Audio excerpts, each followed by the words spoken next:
যে তোমাদের যদি ভালো না লাগে গাইবান্ধা থেকে বলাবাড়ি থেকে তোমরা চলে যাও। এই ধরনের কথাবার্তাগুলো যখন আসতেছে তখন কিন্তু এই সংকট আরো গাঢ় হচ্ছে।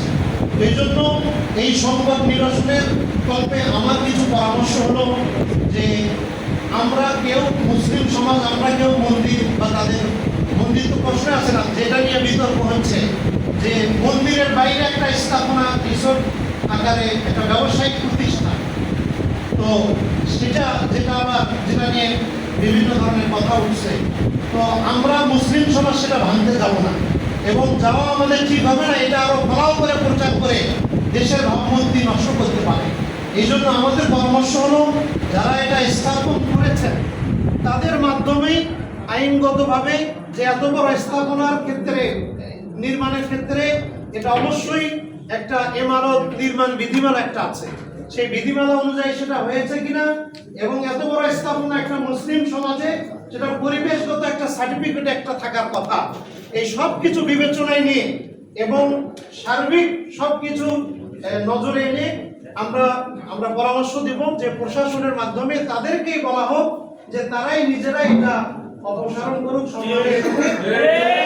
এটা কোনোভাবে আমাদের সমাজের উপরে কোনো বিরূপ প্রভাব যেন না ফেলে।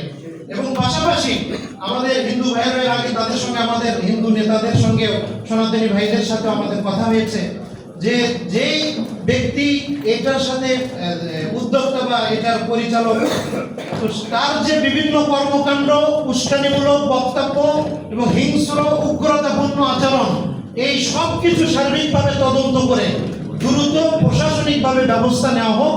তাহলে আমরা আশা করব, আমরা আশাবাদী যে যেই সমস্যার সম্মুখীন আজকে আমাদের সমাজ হয়েছে, এই সমস্যার নিরসন দ্রুত হবে ইনশাআল্লাহ। আমরা প্রশাসনের ভাইদের দৃষ্টি আকর্ষণ করছি, এখানে যারা আমাদের বিভিন্ন দল মতের নেতৃবর্গ এসেছেন ওনাদেরও দৃষ্টি আকর্ষণ করছি, আমরা সবাই মিলে প্রশাসনকে সহযোগিতা করব যেন দ্রুত এই সংকট থেকে আমাদের জেলা পুরো বাংলাদেশ যেন এই সংকট থেকে আমরা উত্তরণ হতে পারি এবং সুন্দর একটা পরিবেশ, আগে যেভাবে সম্প্রীতির সাথে আমরা হিন্দু মুসলিম সবাই এখানে ছিলাম, সেই সম্প্রীতির পরিবেশটা যেন রক্ষা হয়। আল্লাহ তাআলা আমাদের সকলকে তৌফিক দান করুন।